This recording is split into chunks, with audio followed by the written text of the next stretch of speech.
Hello, and welcome back to the AWAP Zone Podcast, the Drama Ministry Edition, where I teach and give the gems and nuggets on how to have a foundationally sound drama ministry, the A to Z on how to do it, how to put it together, everything that you're going to need, your team, your vision, and how to put it into active work and be able to do it and do it more than once or 3 times a year, but to actually sustain a drama ministry. Like I said before, we like to jump into things. We get going. We have this momentum for this one time. And then because there's so much other stuff going on, we don't put in the work that it takes to kind of make it everything that we dreamed that it would be. We're mediocre at best, because it takes an initiative, it takes a drive, and that drive has to start from the top.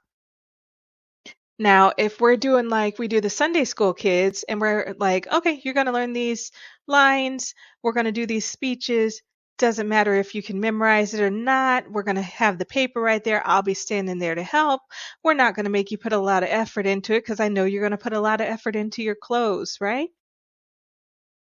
We're going to put a lot of effort into the topical things, right?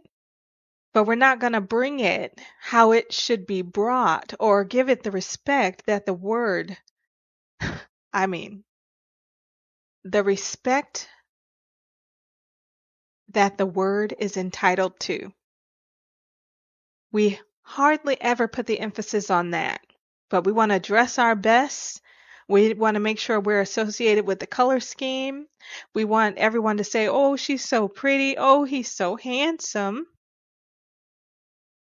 So we're just going to give you these scripts. Don't worry, it's not going to be long. You don't have to put any effort into it. And if you mess up, I'll read it for you, right? Well, it's time to step our game up, people. I'm going to be the first to say I've been on both sides. And again, this is my passion. So that has always kind of triggered me because I'm like, if they just take so many more minutes and actually spend the time that it takes to put the accents in the right place, because there's never too few lines, right? There's never a small role. There's only an actor who doesn't know how to embrace it. And we want to take that option off the table. We want to put the emphasis where they belong, right?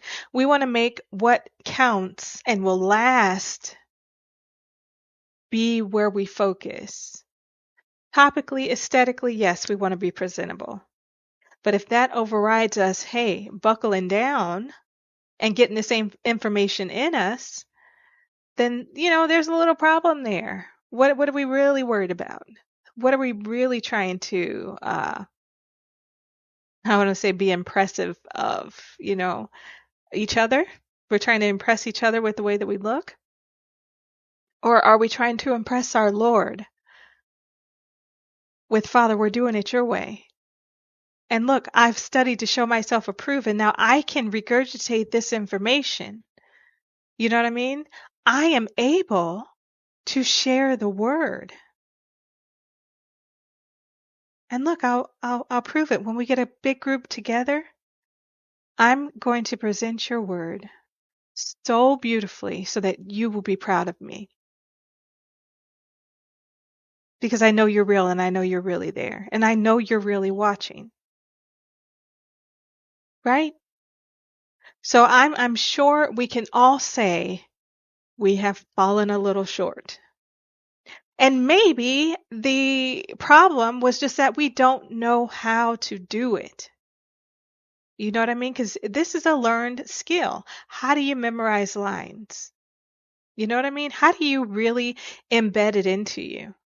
How do you really be able to bring it and present it in a way that it's capturing and not just a reading of the verse?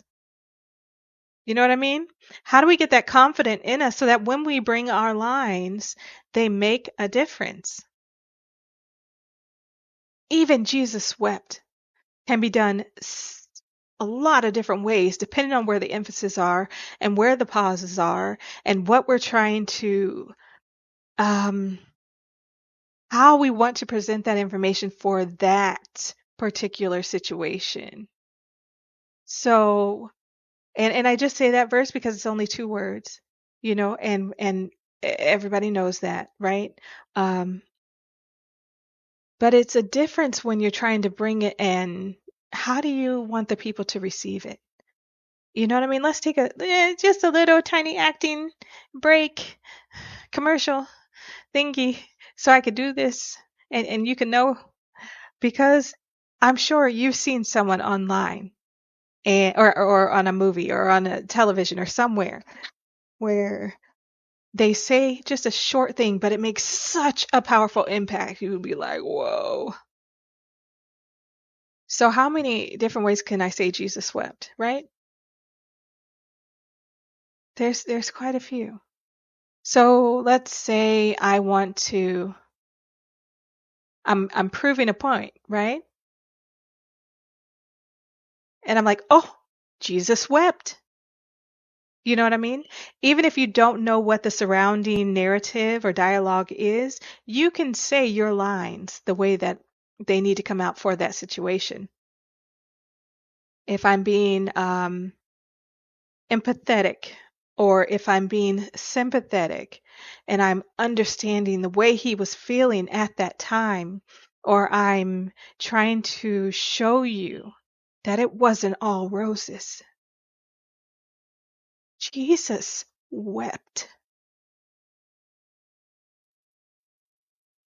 Or maybe I'm hearing that for the first time and I am a little confused because I'm like, wait, what? That kind of you know what I mean? We can also say it in that way to perceive that emotion, like where you're confused, but you're like, this is brand new. This is shocking. Jesus wept?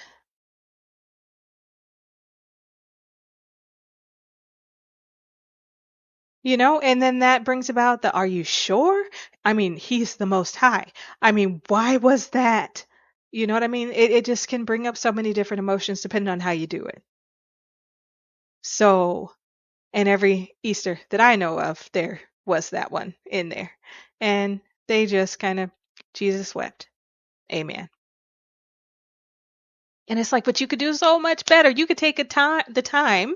You can pace across the stage. You can look out to the audience, make hand gestures. You can act as if you're in deep thought and you're putting your head down and your hands in front of your face and you're trying to figure out what you're trying to say. And it's so much excitement that you just don't know how to contain it. You know what I mean? You can do all these actions non-verbally and still grab the heart.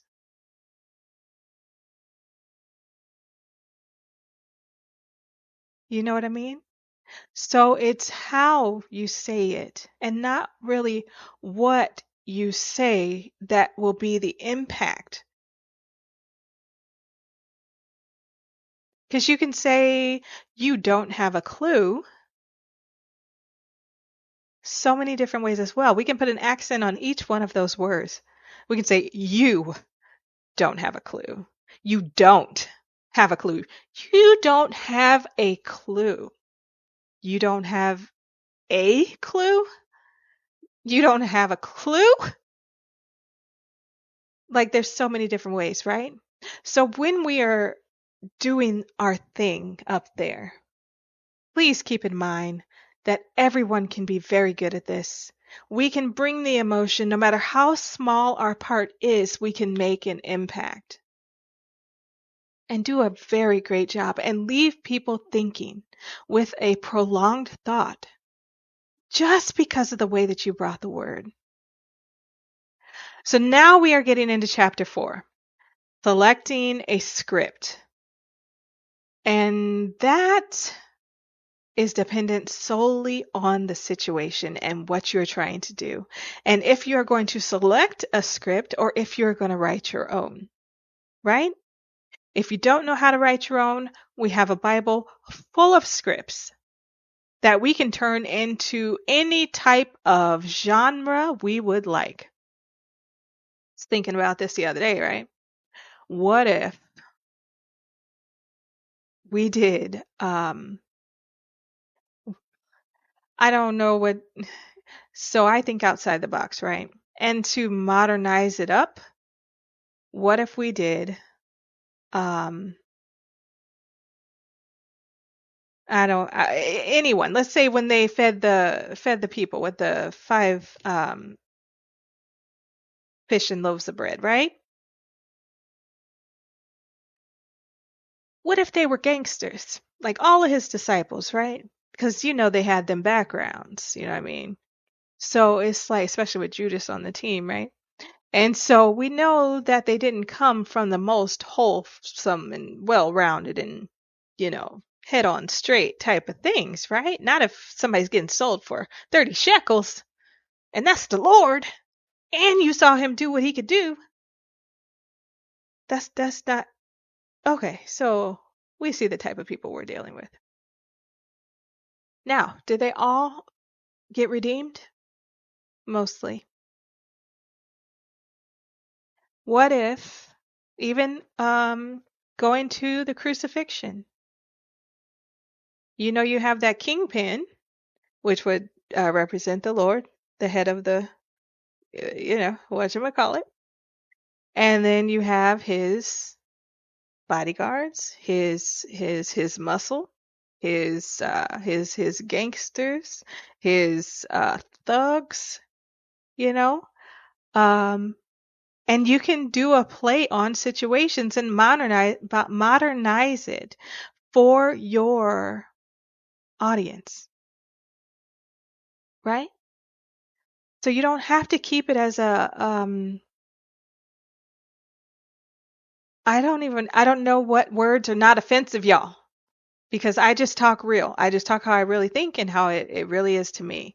So my goal is not to offend anyone. It's to help you to see outside the box because we do not live in that crystal clear world where, oh, we can be holier than thou and we can talk like this and be calm all the time and not get upset, and we can suppress our true emotions in order to speak in such a manner that might show you that we are trying to be more than for real, when that's not really where we come from and how we talk. It's not helpful to nobody. And that facade you're trying to put on should not be there. You should just be you. Right? So becoming an actor or an actress is not trying to get you to play a part. It's trying to give the perception and the character of what would have been done at that time. So you are modifying your you in order to reach that depth of who that character would have been. Maybe they did have a dialogue that was different. But when we're in the real world and we're talking really to real people, we want to be ourselves. We don't have to put on a show. We don't have to sell anyone anything. Being authentic helps push the message so much more than if we're trying to do something that's not natural. So, and I guess maybe because that, I took offense when that person said we don't want to play with the word to have actors doing it. It's like, well, how else are we going to be alive if there's not skilled actors to bring it back alive so we can actually see it in today's time? And it just was like, we're not playing with anything. We're trying to show people. So I digress. But let's go in there and do our best. That is the goal. And I can teach you how to do that. Go to awapzone.com. Look at all the stuff I got there. See what you need. Okay? And I do travel all over the U.S. I think Hawaii, Canada, and Alaska will have to be next summer of 2025, y'all. No, 24. We're going into 24. So summer-ish of 2024 around there, you know what I mean? So, okay, let's get going because I talk a lot. But, let's be a perfected piece, or let's study to show ourselves approved so that we can do well, right? We want to do well in everything that we do.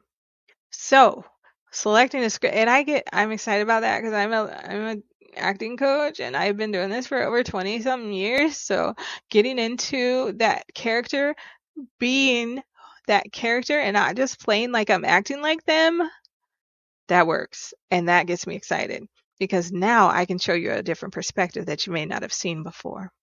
Now I can put you in a place emotionally where I want you to be so that you can hear the words. You know what I mean? And I want everybody to be able to have that skill. The people on your team have to be a skilled train. And this is not just for here. And when I say here, I want to mean home, the body of Christ. You can take this skill anywhere you want to take it. I just have a passion to bring it home. I've done it out there. I've done it. I've been trained. And now I'm bringing it home so that we can know how to do it well. So, chapter 4, selecting a script. Select the right script for your drama ministry. And again, we're on page 10, I'm sorry. It's a crucial step that directly impacts the message you're trying to convey. The engagement of your audience, the overall success of your performances. Here is a more detailed explanation of how to choose a script for your drama ministry. So you want to align with your vision. Sorry if you guys heard all that noise. If you want to align with your vision, the chosen script should align closely with the vision and purpose of your drama ministry. It should reflect the key messages and themes you want to convey to your audience at that time. You can change the script's direction for each performance. You can do it as if you're doing a web series where it's going to be a continuous, just episodes. If you're going to have a comedic night, Thursday is going to be drama, Wednesday is going to be comedy, anything you want it to be, okay? Do not close yourself in and say we can only do this because the word looks like it should be done like this. Be outside the box. We are trying to reach the people, not each other. We know what it says. We know what it, I'm saying, and some of that stuff was a little bit harsher than what they put on, if I'm going to be honest, right? So let's be real about it. Let's do a Daniel and the Lion's Den and how the king was probably real messed up in the head because he was like, yo, how my guy gonna make it, because he liked him, but he had to keep face, right? We can make, oh, okay. Number 2, consider your audience. Keep your target audience in mind. Choose a script that resonates with their interests, experiences, and values. Consider age groups, cultural backgrounds, and preferences. And you can interchange those to give a perspective that maybe they haven't seen before. Think about that. Because we are only as educated as our point of reference. And when it expands, we grow a little bit more. Number 3, evaluate themes and messages. Scrutinize the script's themes and messages. Are they in line with the spiritual, emotional, or educational goals of your ministry? Ensure the script carries the depth and meaning you're aiming for at that time, right? Because again, don't lock yourself in a box because we are free children.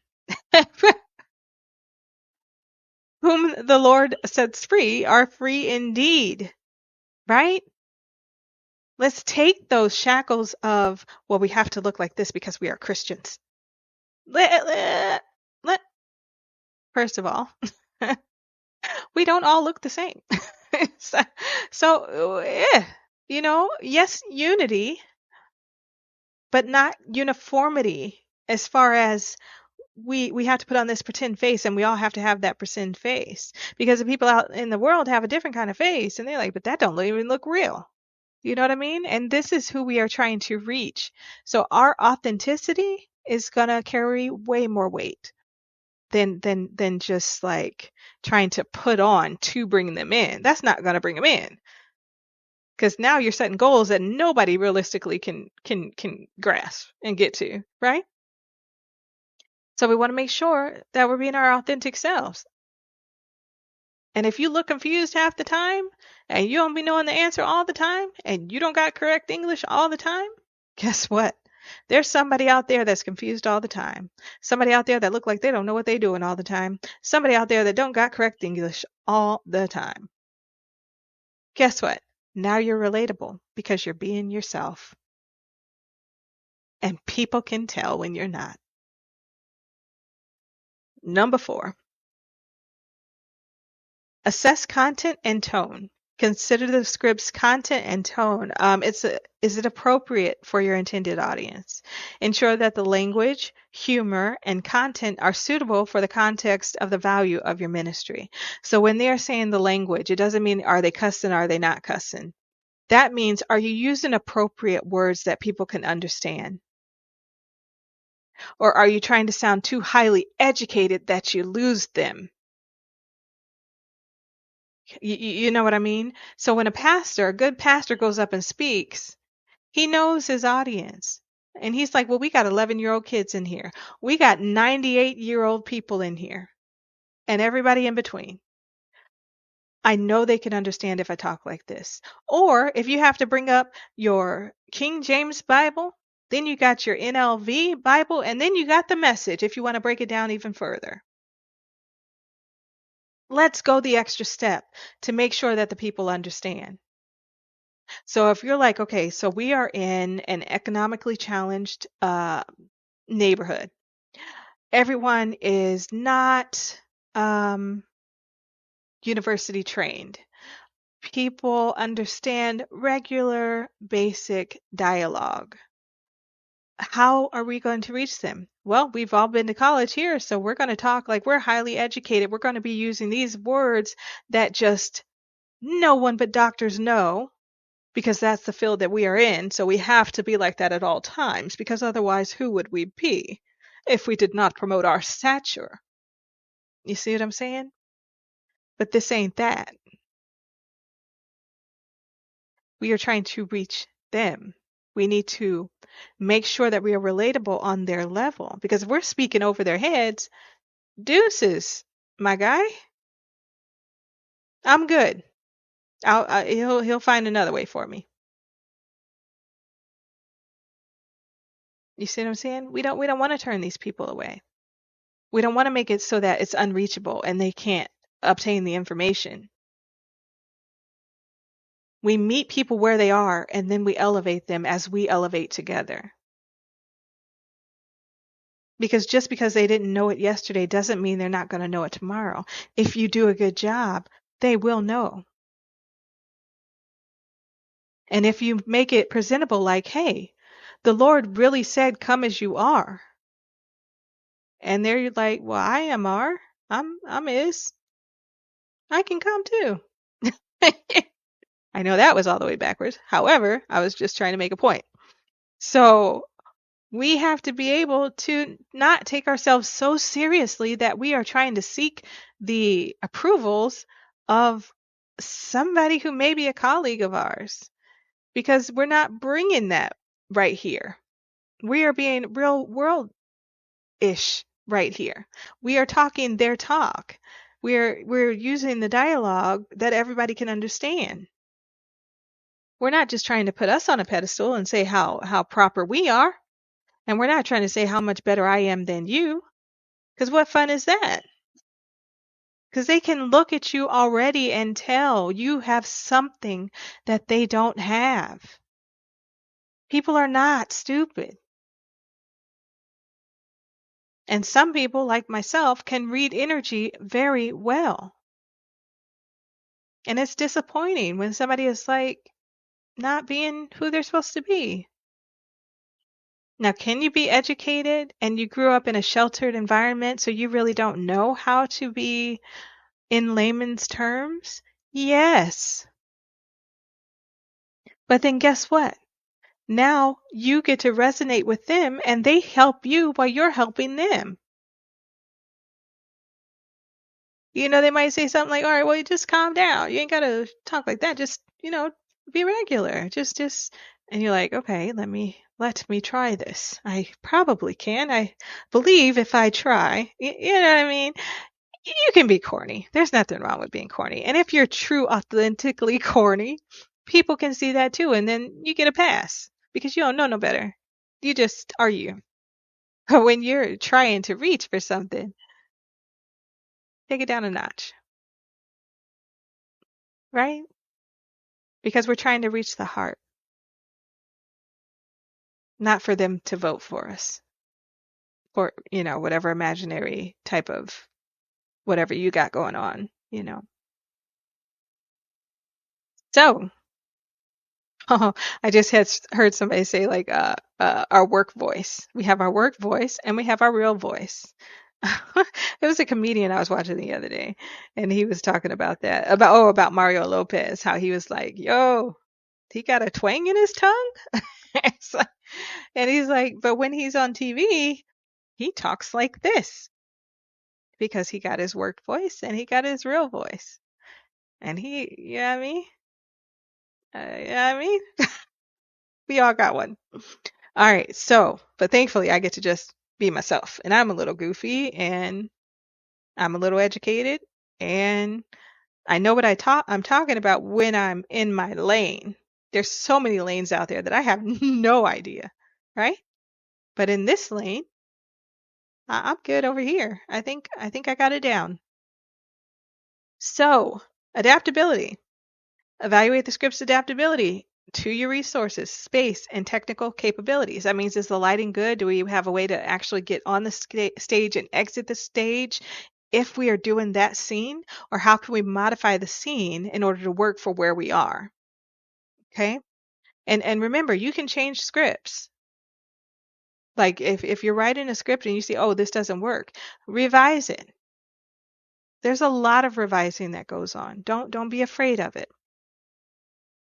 All right. And adaptability, okay? Make sure it's feasible to bring the script to life with the talents and facilities available to you. That is very important. Know who is doing the work on the scripts. Who is the actors? Who are the actors and actresses? Do they have the ability to put forth this emotion? And if they don't, let's train them up a little bit more because we want everything to go well. Or give them something that is more on their level if you don't have time. Or call them out to step up, right? And to go above and beyond. I follow the teachings also of, his name Hill, Napoleon Hill. So his name slipped for a second. And one of the things he said is he talks about going the extra mile. Don't only give the amount of services that you are getting paid for, go above and beyond and do what's necessary to get it done and get it done well. Okay? That's a good one that I teach my students in my other leg of my business. Number 6, original versus existing. Okay. Decide whether you want to perform as an existing play, adapt an existing script, or create an original production. Each option has its own challenges and benefits, so choose what suits your ministry's goal. Number 7, collaboration potential. If you're considering an existing script, think about opportunities for collaborations with the author or playwright. Some scripts might allow for modifications to better align with your vision, and then depending on the copyright, some may not. So you have to read into it. Make sure you have the correct licenses if you are using those types of scripts. So, for example, we want to work from the Bible and what we have in front of us to be our scripts instead of going out and remaking Bad Boys 2 and trying to do a screenplay. I'm sorry, to do a stage play of it. That would be a little bit of copyright infringement. And you have to get permissions and different things like that. So, we can do very well with what we have in our possession that we are already reading daily. You see how thick that Bible is. There's more than enough stories to recreate. Even a section, a half a chapter can be a story of its own. You know what I mean? So we have plenty to pull from. And we want to give them the actual word based on a true story. So I would consider using the Bible for that. Or creating your own from your head, your vision, God given, and then back it up with the word. You know what I mean? So there we go with that. Number 7, 8, script length. Consider the length of the script. Make sure it fits within the time constraints of your performances and allow for a balanced and engaging presentation. What at this point can your team regurgitate and take in and be able to spew out verbatim? What is the max on that right now? Because with experience, you can do a 60-page script easy, because you're not going to be on every page unless you're the lead. And even then, you can do it and do it very well. So it's not about, it's how do you do it? And is your team up to par yet? Do they need a little bit more experience? Are you going to have to keep the scripts a little bit thinner so that everybody can get through it? We can try, we can figure it out, because again, they're going to be learning the script. They're going to be learning their blocking. They're going to be learning their stage direction. They're going to be learning their cues. So it might be a lot in the beginning for a new actor to it might be a little overwhelming until they have, okay, now I know all the stage directions. Okay, so now when they say this, I know what that means. So we're just really working on cues and blocking. And how do we do that? How are we having that partnership on stage? What is that screen study going to look like? What is that? How is that coming together? And then, okay, now we have that coming together. Now we know our blocking and what we need to do. Now we know our cues for exiting and for coming on. And now we have, these other things to do. But I would say originally, before you get to, okay, we're acting this out in rehearsal, we are learning our script and memorizing our script so that when we get out there, any modifications that are needed is going to be way easier if we know our scripts already. Right? And not to a point where we have to go back 2 lines and then we say our line like, oh yeah, there it is. And then we keep going. No, to where we know where we are right away and we can just keep going. So, number 9, variety. Over time, aim for a variety of scripts that cover different genres, styles, and themes. This keeps your ministry fresh and appealing to a broader audience. Again, this is your vision, and you've spoken with the Lord on how He wants you to handle things, right? Because we have to go to Him first, because this is for Him. What do you want to see, Lord? How can I best do this? So after you've spoken with Him, after you've waited and got the answer from Him, now you figure out, okay, this is what we should probably do now. This would work best to line up with those things. Okay, maybe we should hold off on this and do it around this month because it would kind of coincide with, maybe, I don't know, Suicide Prevention Month, or maybe there's a holiday coming up, or maybe we're going into Passover. There's different things, and you can wait and have that theme around that time, but you can also have other themes around other times. So be able to, plan everything out, work it in. After you do your first play, you go back and you assess, okay, how long did it really take us to learn our lines?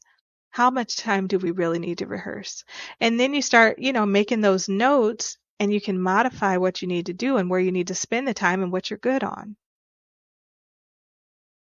And that has nothing to do with variety, but I needed to say that. Engagement and emotional impact, number 10. This is where I come in. Assess how the script engages the audience emotionally. Does it have moments of tension, drama, humor, or reflection that will resonate with viewers? We're going to go right into 11 for character development. Analyze the depth and development of characters.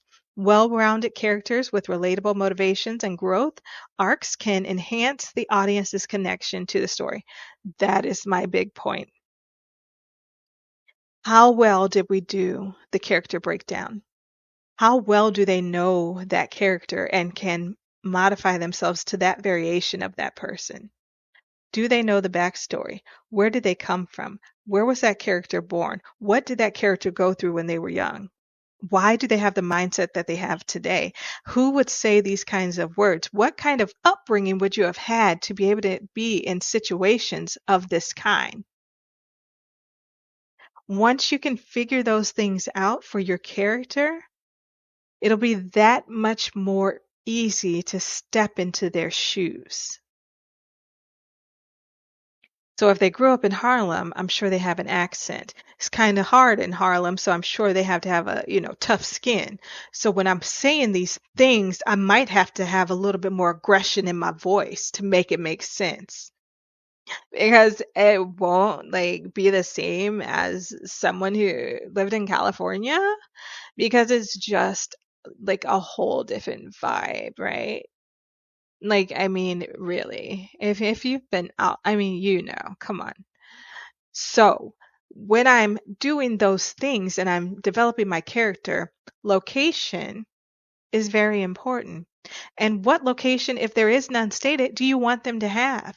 In your mind, how has this character developed? Where would they have been to talk like this? You know what I mean? To have these types of mannerisms. To be in this kind of a situation when everybody ain't in these kind of situations every day. You see what I'm saying? So character development and actually taking the time out to do those back end, stories and the work make a huge difference once you're on that stage, once you're in front of that camera. So being engaging, having an emotional impact can almost circle back to how much character development did you do in order to put people in that moment and in order for you to be in that moment. So number 12, story structure. Consider the structure of the script. Is it well placed with a clear plot presentation and progression, rising actions, climaxes, and resolutions? A strong narrative structure keeps the audience engaged. So we have to have a story. We have a beginning. We have a problem. We have the antagonist. We have the rise of that problem to the climax. We have that coming down from the roller coaster. We have the solution and we have the outcome. Tell a story. Everything is not always up here and everything is not always down here. You take them on an emotional roller coaster, right?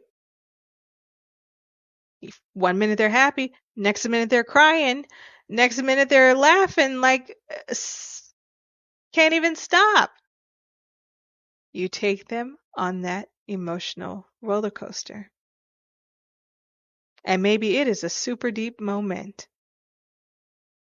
Being able to stay in character to make it through said emotion is very important.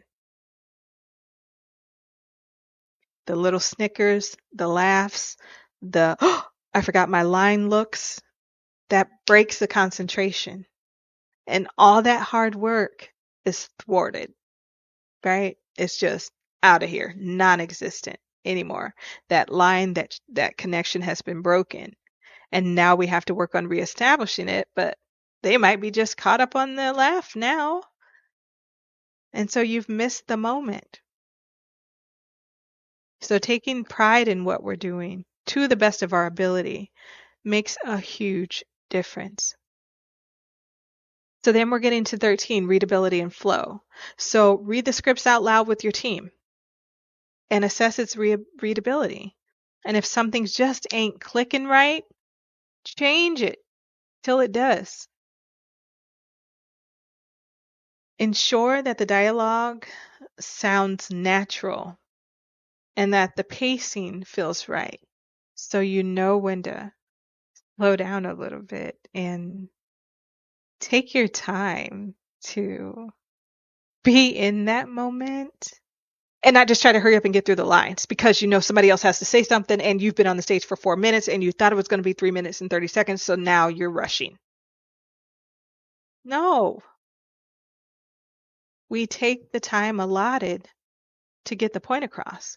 And maybe it is a super high emotional, enthusiastic, excited like thing you want to say. And of course that is the perfect time to do that. But know how to read the room and when it's not. Understand how to read your script because you have to base how you're going to respond on what the other characters are saying in that conversation to, with, about, for you. You know what I mean?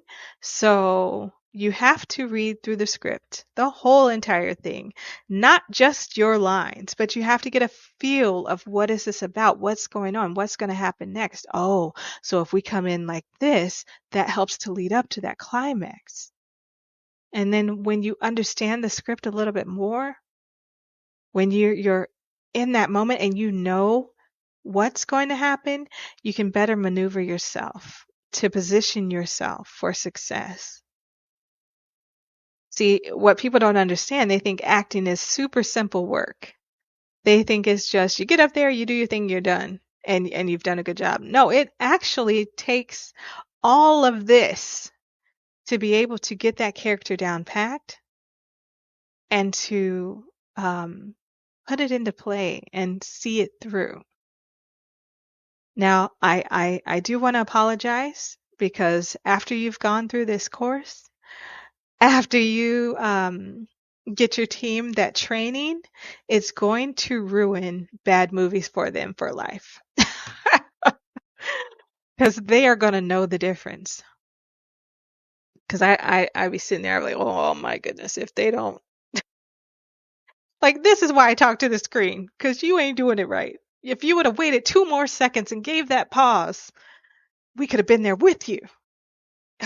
And it's little silly things like that they'll be able to notice. They'll be able to catch. They'll be like, dang, it should have went like this, huh? That would have made it. That's how you know when you're becoming a master of your craft. So I apologize in advance if you go and see a bad movie and you can't sit there and watch because you're like, they are freaking messing up everything, and you're just talking to the screen and in your mind, you can't watch it anymore because it's no good. I apologize for that. So then that also takes us to 14 and 15. Budget consideration. Keep your budget in mind when selecting a script.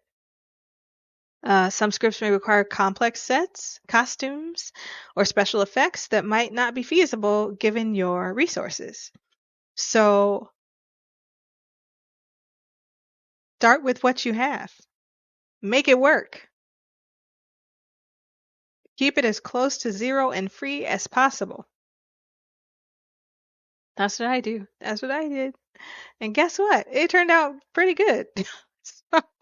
So you don't have to have these $1 million budgets. You don't have to have those things. If your characters can bring it, they can, almost even without a background, they can take over that show and deliver the message as it needs to be delivered. But when we get to the costumes, when we get to those kind of things, I do have some resources for you to pull from. So I'll give you all that information in the websites and all those kind of things so that you're like, oh, okay, we can do this. So team feedback, number 15, involve your drama ministry team in the script selection process. Their insights and feedback can provide valuable perspectives and help to ensure buy-in from everyone involved. So, and when I say buy-in, I mean authentically giving attention and detail to. They're actually motivated to give you their best and make it work the best that they can. So, selecting a script requires thoughtful consideration and a deep understanding of your ministry's objectives. The right script, can serve as a powerful vehicle for conveying messages, engaging your audience, and leaving a lasting impact. You guys, we are going through this so fast. I love it. I hope you love it. I hope you're getting an understanding of all the work that it really does take. But that now we are having the ability and the knowledge on how to sustain it and keep it fun. Keep it like this is what, if this is your calling, don't stress yourself out. Remember, go to the Lord first if there's any problems. And He's going to give you the answers or show you where to get the resources from. I'm telling you. Don't think He's not going to come through for you. Because if He gave you this desire, He's going to make a way for you to get it done. And really good. And do a really good job. So don't worry about, I don't have everything right now. They're going to laugh at me because our costumes ain't, like Broadway. They're really not.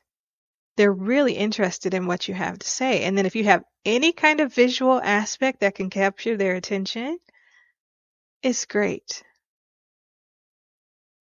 I created a mini, teeny tiny stage play called Between the Walls. And one of the benefits of that is that it's very emotionally grabbing. It's relatable because it's talking about the neighborhood. And you can do it without having any set backgrounds. Almost none. It's the characters. You know what I mean? I mean, you really can start from zero and be a hero. Did I tell you I was corny too? I am. So, there is a way to do this. Don't don't cut yourself short and think you can't, because you most definitely can. Now, any questions, any comments, go ahead and put them in the description below. Message me if you have any questions that you need answered right away, or you can do a text message and I get that to my office phone. I set it up so that just how you talk with regular everyday people, you can speak with me that same way. It is very hard for me to get on the phone and actually have a conversation if I don't have that appointment set up to go over your registration and that different kind of things. So if you just have a quick question, you just need to answer real fast, message me, and then I can get that back to you 10 times faster than if I had to make time to do that. However, if you do need that workshop and you're ready to go with your team, we will have to sit down, have a phone call, take the time allotted, and I don't want to share that time with anyone else. So we will definitely have an appointment to do that and go over all the details and answer the questions then. So let me know what you need. I am here for this. This is my calling. This is what I do. And again, keep it light, keep it fun, keep your team motivated, because the energy that you bring is how the atmosphere is going to play out. Right? So if you bring that good, I'm so glad y'all are here to help me with this. Or if you bring that, all right, here we go again. I need everybody to pick up your stuff. You know what to do. That kind of energy is going to go whichever way you decide. Whichever energy you put out there, that's what it's going to do. So bring the energy to the party that you want the atmosphere to have. I am Coach J, aka Judith Daniel, owner of Juju Star Productions, LLC.